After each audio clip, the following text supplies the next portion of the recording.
Oh man. What is this, 101? It's got to be. Correct. Yes. Because we just did it with Morgan. Yep. Well, welcome back. This episode is going to be titled "I'm doing my best." Yeah, we're doing our best. I'm fucking trying.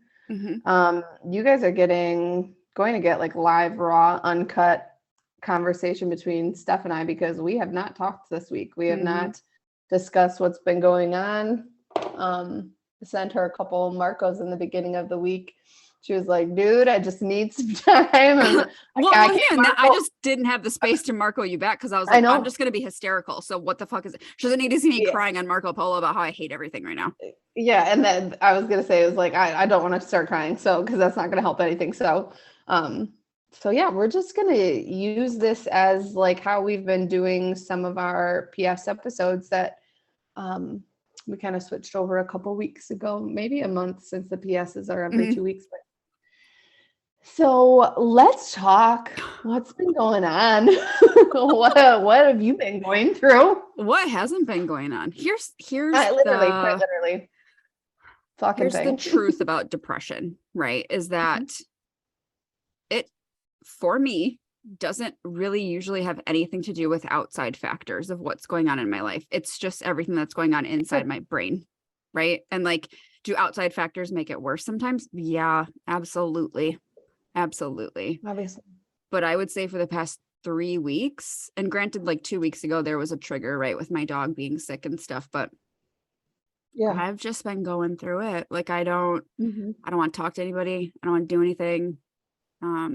I have to conserve literally all of my energy so I can still work, because if I still did show up for everybody else and show up online a lot, or, you know, have all these extra conversations, I wouldn't be able to work. And that's the truth. That's not like a dramatic fucking answer. That's the truth. I wouldn't have it in me to give to the clients that are paying me for a service. Right. And like, totally understand. I don't know, like this whole week, probably like every single day, I like find myself being like weepy throughout the day. And I'm like, bitch, first of all, get it together. Like, what is happening? And it's not even triggered by it. I'll be driving in my car and all of a sudden just want to be hysterical. And I'm like, what is actually happening though? Because this isn't me. Like this, I don't do this. I'm tired. I'm tired of it. I don't want to do this. So well, thank you. I don't know. But you know what? It was like this around my birthday. And I thought that it was like my birthday triggering it.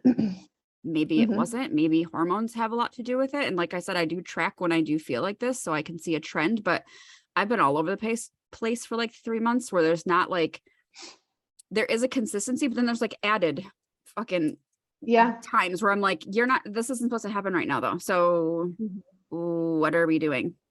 Well, I also think there have been a lot of variables at play that definitely add to the mood. Like there's been a lot of external factors in the past couple of months for you that have been like, Jesus Christ, it feels like the hits keep coming. So I absolutely understand how you get to that point and are like, man, but I can also imagine and hold space that it probably feels unbelievably exhausting to feel like that every day for weeks. It just feels really stupid. Like I'm like, this is dumb. It just actually feels really dumb. And I know. And to be quite honest, this week, and I haven't even said this out loud, but this week I was like, do I need to get back on meds? Yeah. I don't want to. I really don't. And I have nothing against medication. I was on it for 10 years.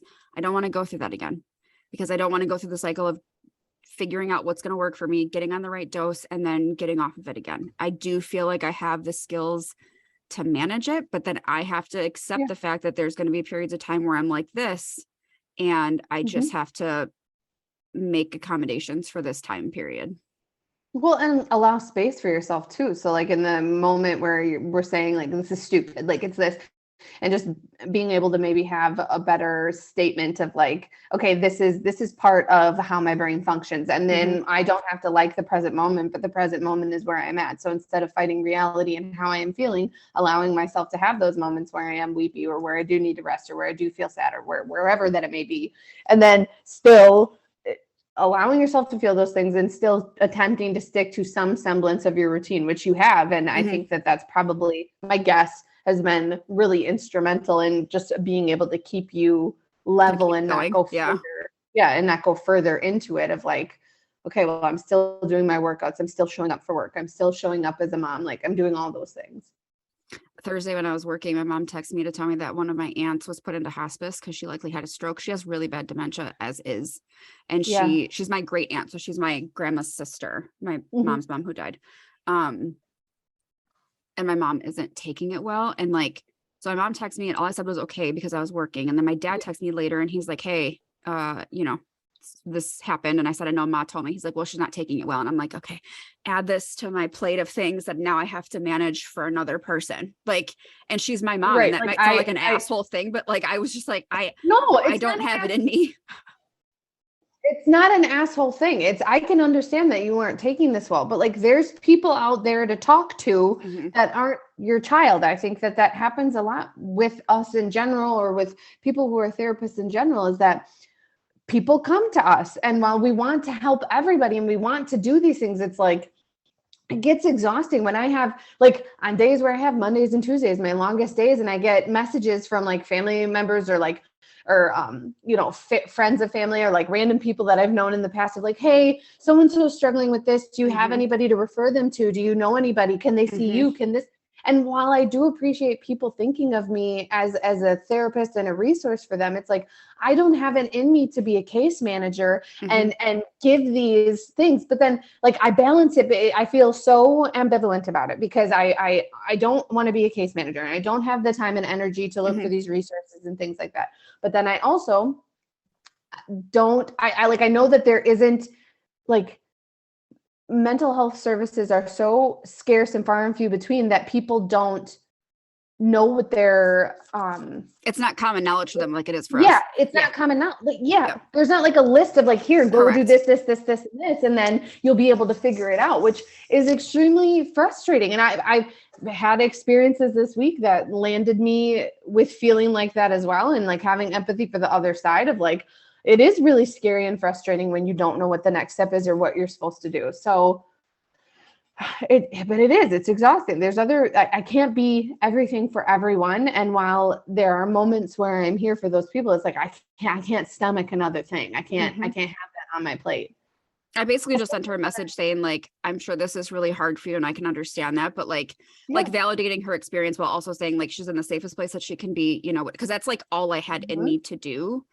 I think what is also hard for me as somebody who likes to be right, when people ask me for a resource, right? Like, it's like, I would like to think that I have all of this knowledge and like, I'm a wealth of knowledge and I can provide these things to you. But then I get times where I'm like, I don't fucking know, like Google it. You know what I'm saying? Where it's like, and then I get frustrated and I'm like, well, people always come to you and you're always helpful. So they have this expectation that you're always going to have an answer. Right. And giving yourself grace to know that there's not always going to be an answer. Like I was helping a client earlier in the week, and there's just a lot going on, and there's the possibility of being homeless and things like that. And so I'm like sitting here like, I don't even know what resources would be out there or what this would be. And it's in a county that's not our county. So I'm pretty familiar with what you could do in the county that I live in, but the county where this person lives, I'm like, I don't know what the fuck is out there. And then it's like, then I start to feel like I need to take that on and figure that out. But it's like, okay, but like, that's, as a therapist, that's not your role. No. Your role is to help support this person through that. Case management and things like that would be that role. Correct. Yeah. I'm just very tired. And like, even yesterday, I don't work on Fridays. So I took the whole day to, you know, Bug and I started binge watching a show. We went to Barnes and Noble because that makes me happy. And I was very adamant of like, we're only going to spend X amount of dollars. And we did that. And I was very proud of myself because I could easily drop $500 in Barnes and Noble like nobody's business. Obviously. Oh my God. Immediately. Fucking immediately. I wouldn't even allow myself to like linger for too long because I'm like, I'll just keep adding things to my basket. Like I found 2 books, one of which is a personal development, which I was very proud of. I was like, okay, if you're getting a book, then you're also going to get a personal development book. Otherwise you can't get anything. And I did. So there's that. But it wasn't a lot of, I tried to stay off of social media as much as possible. And I can tell, granted, this is like mind reading. I can tell when people feel some type of way about me not being very responsive in DMs, but like, I don't control that. So like, it just is what it is. I'm not always going to have a shit ton of energy or be super enthused to talk. And so I don't. And that just. Well, and I think that we've talked about that on the podcast before. We've talked about how in the beginning of our relationship and our friendship, I would interpret that or internalize it on myself of like, is she mad at me? Did I do something wrong? And here's the thing. That's why doing work and challenging cognitive errors is so important, because when you said that on Tuesday, you texted me and you said, I just don't want to cry. I don't want to go through whatever. I was like, all right, completely okay. It has nothing to do with me. Correct. And then I was going to text you later and be like, am I missing a deadline or like an anniversary or date for something that is like, and in my mind, I was like racking my head and I was like, Mari, like it's, even if you did, it's okay to forget. Like you cannot keep everything for everyone in your head and manage those things. So even if you did, you can be accountable for that and apologize when she's ready to talk or whatever is going on. Like but like doing the work from noticing from the beginning of our friendship. And then when I got that, I was like, okay, she's going through something. And Wednesday started my trajectory of going through shit. So I was like, I don't even have time to reach out of like what is going on and what's whatever. And I'm not going to reach out with what I'm going through because she doesn't need another goddamn thing on her plate. So it was just, it was what it was. So I think that even if that is happening, like first and foremost, check your own personal perspective and bias, like challenge the thought. People, we're human. Like we can't always show up and be there for everybody and always be cheerleaders. We can't, it's just not feasible. And I'm not going to make apologies for that. That it's, what is happening? It's that damn emphysema from all the smoking I do. Oh my PD. It's not funny. I shouldn't joke about it. Whatever. It doesn't matter. It's my podcast. I don't care. Anyways. Shut up.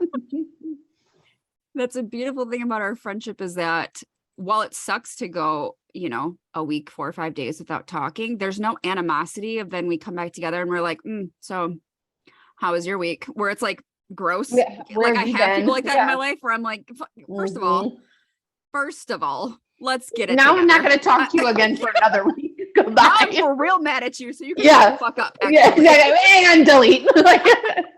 No, like ew, like also grow up. Like here's the thing. Like I've had some experiences the past couple of weeks too, where people will message me or talk about something or maybe feel some type of way, and I want to be like, I'm about to be 36. I do not have time for this.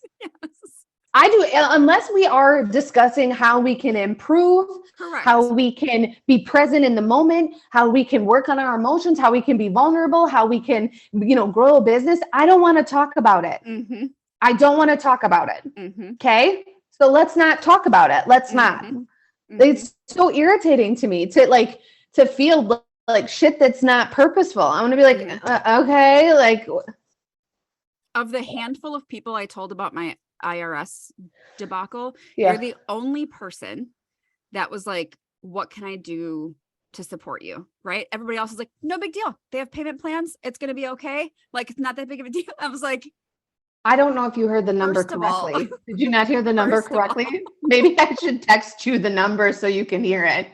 What the fuck do you mean? It's gonna for the rest of my life, and I'm still going to be upset about it because it's fucking stupid. Yeah, 1,000%. 1,000%. I think part of me is upset that I wasn't more responsible. Here's the thing: hindsight's fucking 2020. I could not have predicted that I would have made the money that I made last year in my business. Yes. Period. And I feel like maybe it's easier for me to say, how can I support you? Because when I was hit with taxes from the IRS, it was because I wasn't updating my income with the marketplace. And I was getting the credit towards the healthcare because I'm not going to pay $450 fucking a month with an $8,000 deductible for someone who is like for the most part, really fucking healthy. I mean, we're taking a dip right now, but like history shows really fucking healthy. So I was like, that doesn't make sense to me. I'm not going to do that. So I'm going to use all that credit. And then they were like, well, you got to pay this back. And I was like, pay it back? What do you mean? And then, cause I didn't realize how much I had made, I think it was the years that I transitioned from Rogers to Pathways. And then Pathways, I made okay, and then I made a little bit more with Pathways, and then it was the next of where it was my business of no, it was just the 2 Pathways. It was a transition from Rogers, and then the 2 transitions. Were you also still waitressing for when you got Pathways. hit with those? Yes, because waitressing also takes a huge dip.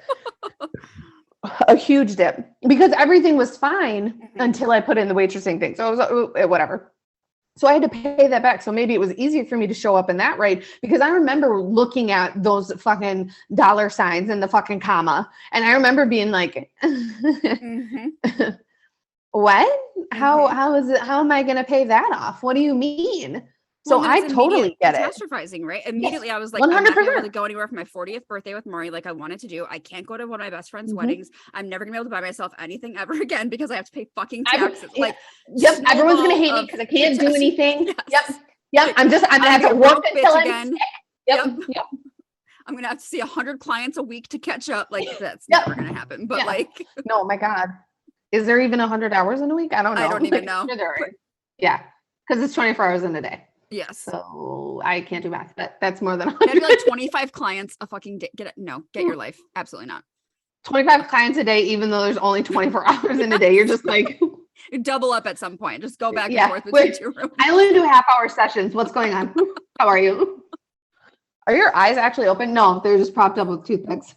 And then it's like other people's feedback was like, oh my God, I'm so sorry. I can't believe that. Which is like, I don't tell people these things for that sort of reaction, but I also get people like, I don't even know what to fucking say because I don't even know what I would do if that was me. Well, and I would rather have the I don't know what to say versus the oh my God, I'm so sorry, or like not following that up with something, because it's like in this moment, I don't need you to catastrophize with me because it's going to shoot me down that slide faster. So I need there to be some sort of stopgap. Like I need someone to say something to like pause it.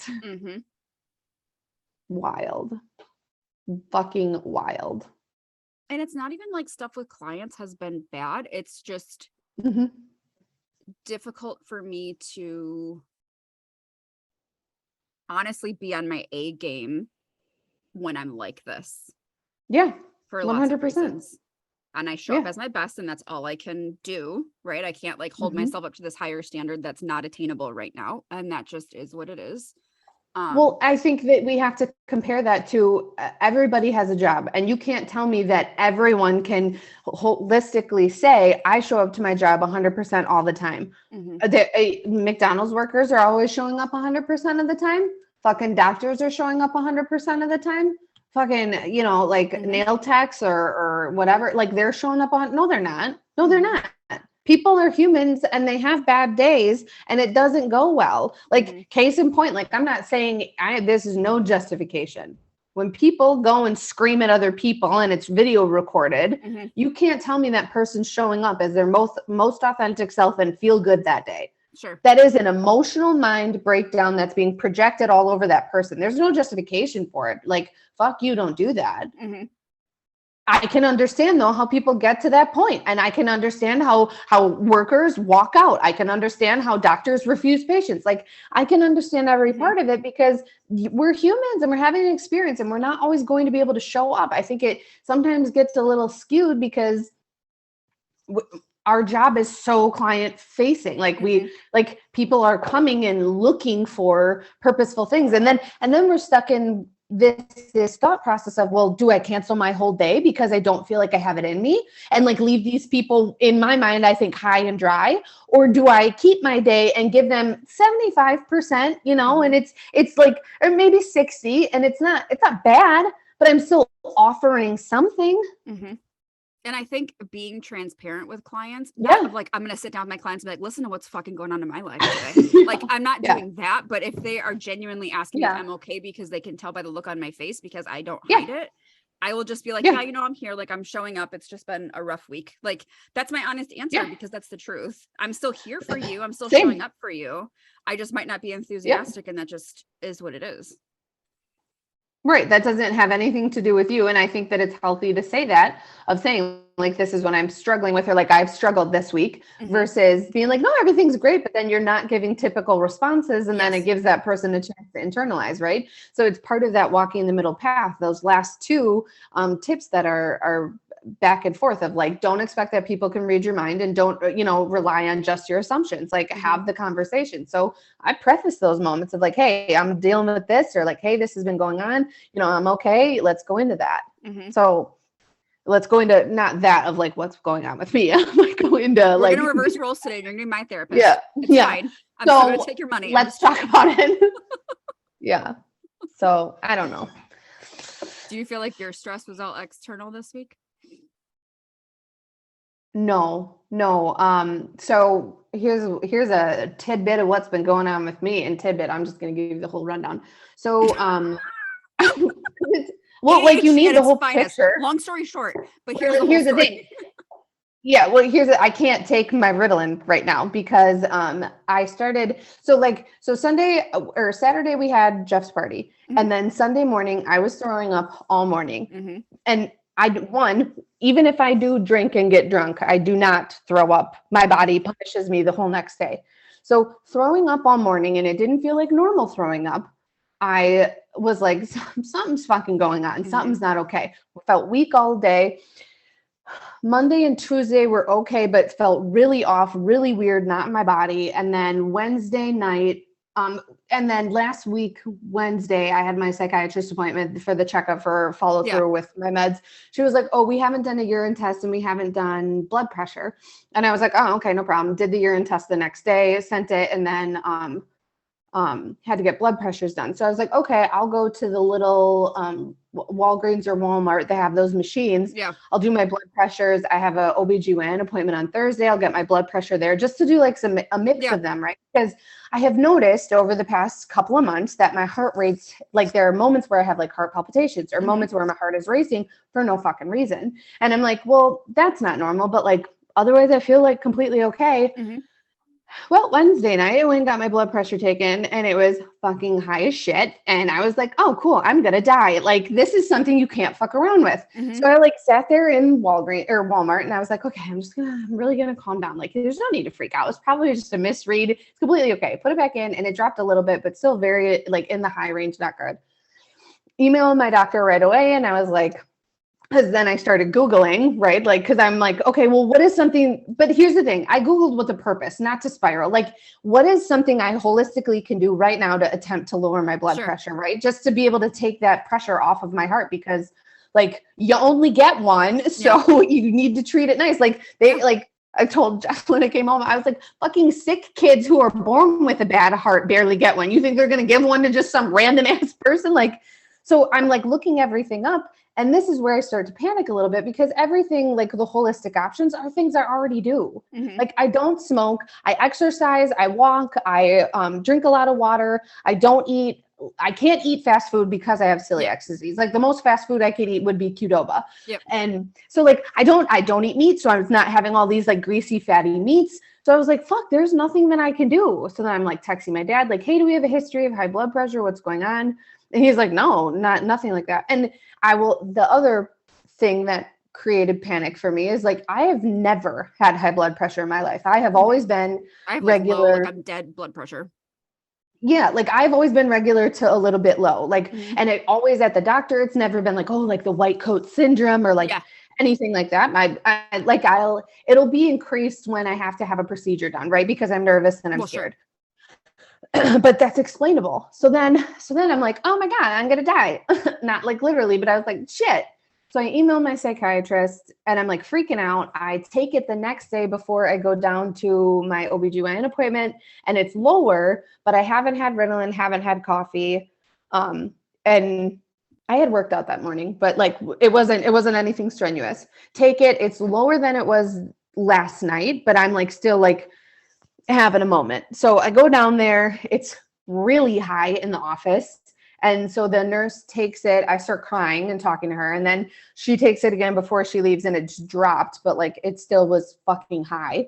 So I was like, oh God. So then Dr. Lavin, who's literally my favorite human in the whole entire world, shout out, I love you so much. So she comes in and I immediately burst into tears, and she's like, oh my God, this is not how I wanted to see you. What's going on?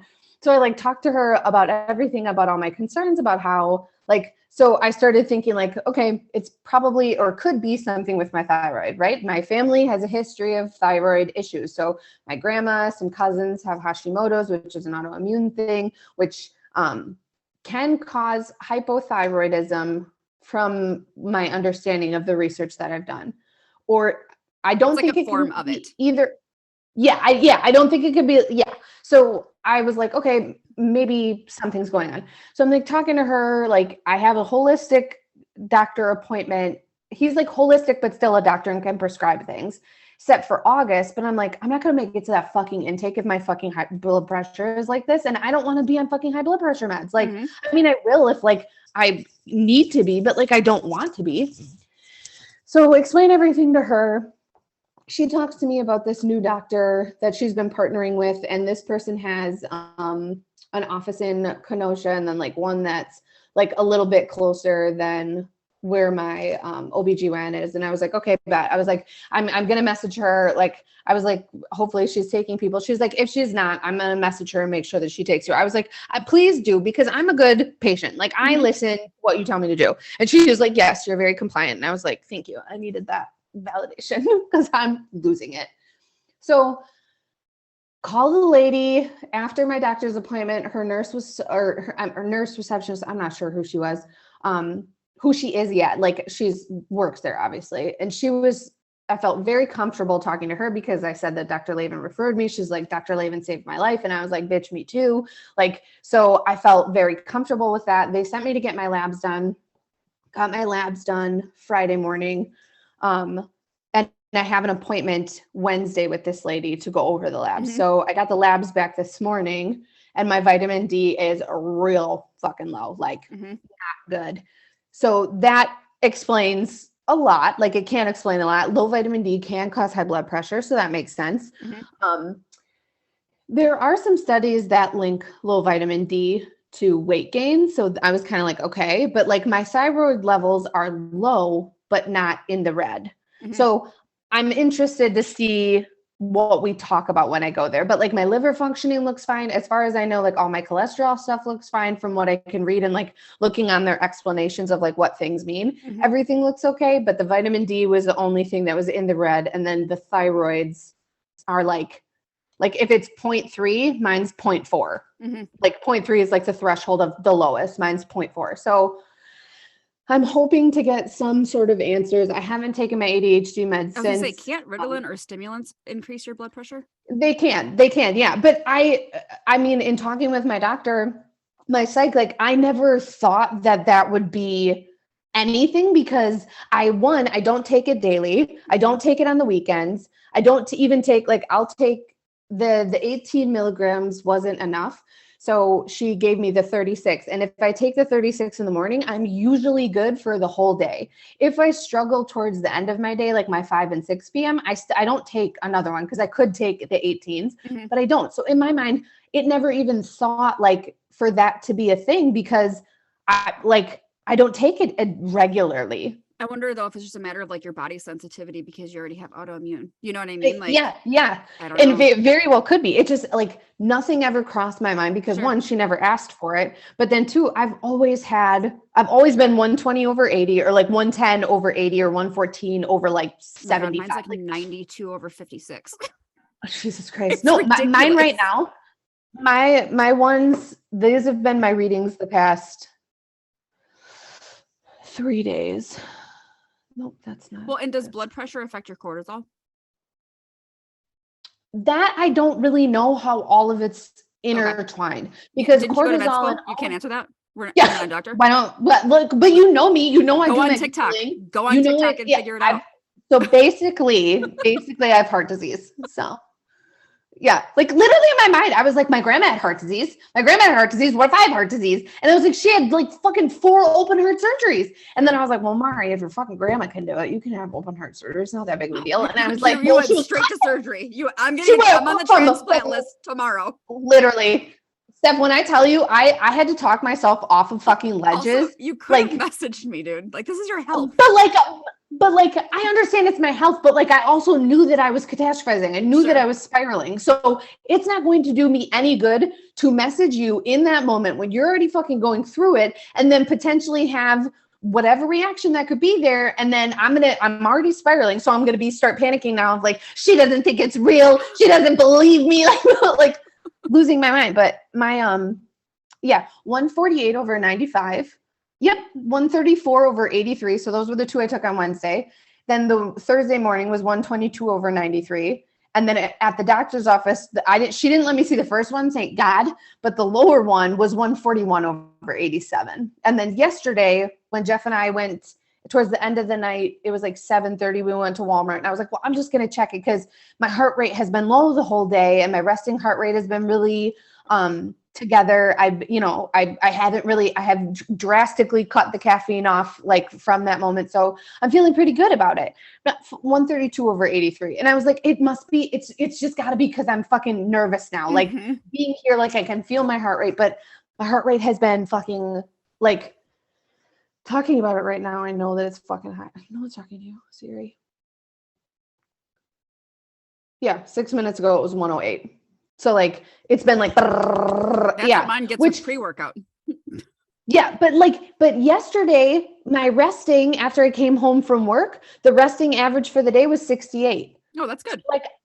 So I was like, okay, I feel good. And then I fucking go check it and it was the 132 over 83 and I was like, okay. It's got to be just the thought of it and the worry of like what if it's really high again. Yeah, and I feel like that's what it is. But like when I took it on the Wednesday, I was like, oh, should I go to the hospital? Like, I emailed my psychiatrist. Do I need a defibrillator right now?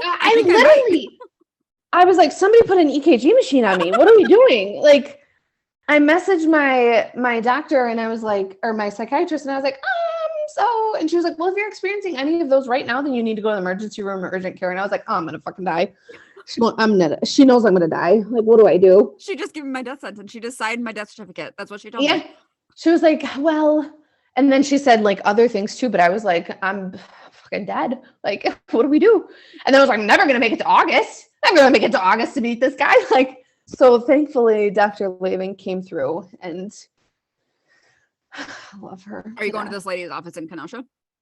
No, I took the earliest appointment and it's a weird name. It's like a B name, like Beckeracker or something like stupid, but it's like 40 minutes away. Oh, so wow. It's not far. Like I drive an hour and like 10 minutes to see Dr. Lavin. So I was like, I'm fucking, if I can get into her right now and they're going to order these tests right away. And her receptionist, and maybe she's a nurse too, she was like, I'm going to put on your vitamin D, the T3, T4, the TSH. Like she started naming everything. So I didn't even have to like ask for like I said why I wanted to start coming to you, because I was like, I'm feeling like I might have Hashimoto's, and I get what that sounds like of like doing this internet research and stuff, but I also have familial history to back it up, and I already have an autoimmune disease. So like once you have one, it's very common for you to have more, for that to keep happening. So and the other thing that I was thinking too is like, it makes sense that maybe I've kept other things at bay because I already eat gluten-free because of having celiac disease,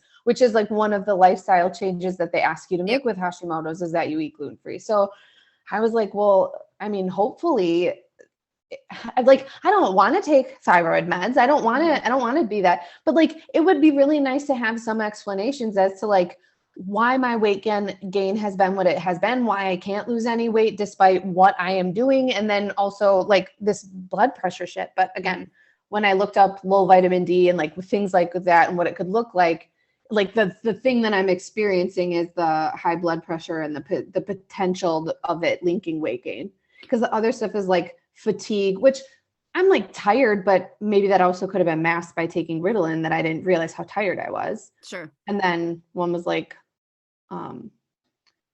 low bone density and shit. And I have osteoporosis. Awesome. Well, now I have brittle bones on top. Not like fantastic. Yeah, brittle bone disease. Great. But then I was like looking at Hashimoto's and I fit all those fucking symptoms, dude. All of them. And I was like, well, I don't know if that's comforting or not, because I looked at high blood pressure and I experienced some of it. And I looked at like hypothyroidism and I experienced some of it. But when I looked at Hashimoto's, I was like, every single one of those I experienced. Okay. So we'll see. We'll see. But it's just been, if they tell you been a lot of talking myself off of the edge and allowing myself. If they tell you that the stimulant might be making your blood pressure worse, would you take a non-stimulant med, or would you just stop taking them altogether? I would be very scared to take another med. Sure. Because I don't know what other med that they would give me. And I don't know what it would look like if it looks like, if there is even the slightest possibility of weight gain, I won't be taking it. Mm-hmm. It is more important to me to lose the weight or be somewhere manageable that I have put on, because I didn't see my weight, but I know it went up. I know that it did.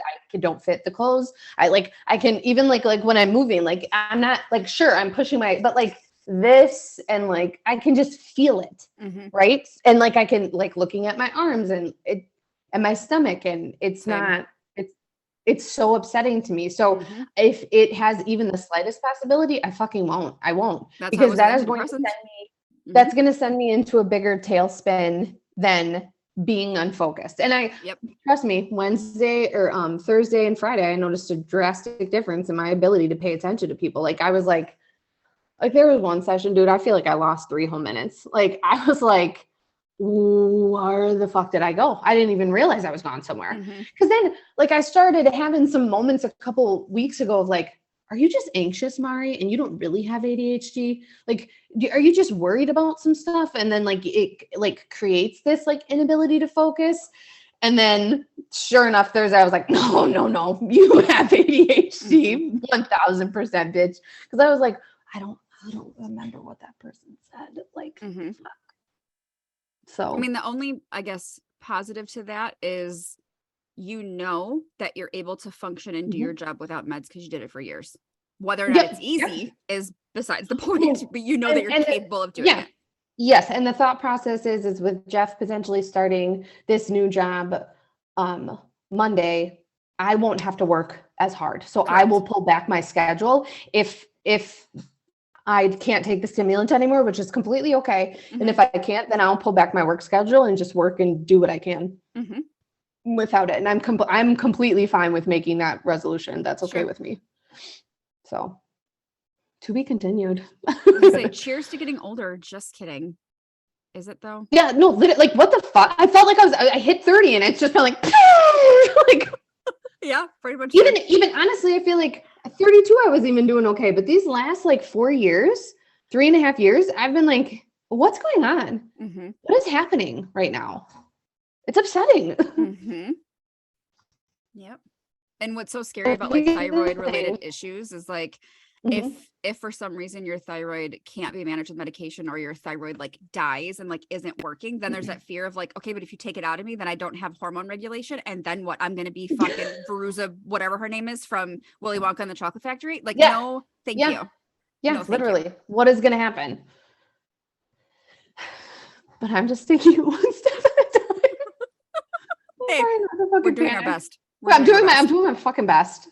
I'm doing my fucking best. So we'll keep you guys updated. So the next time you wonder why your therapist is spacey, here's some answers. She can't take her meds. We're doing our best. Passive spin. Like she fucking got sacked with the IRS. Her fucking blood pressure's spiking. Who knows? Fucking carrying the load for their family. Like it's been a week, but we're going to make it through. So yes. You can find us at Rewriting Her Story Podcast on Instagram. You can find us at rewritingherstorypodcast@gmail.com if you have any questions, concerns, or comments. You can find Seth at The Spooky Therapist. And you can find me at BEAXO_11. It's really hard to keep track of these things. I feel like and then YouTube, Rewriting Her Story Podcast on YouTube. Yep. Until next time. Bye.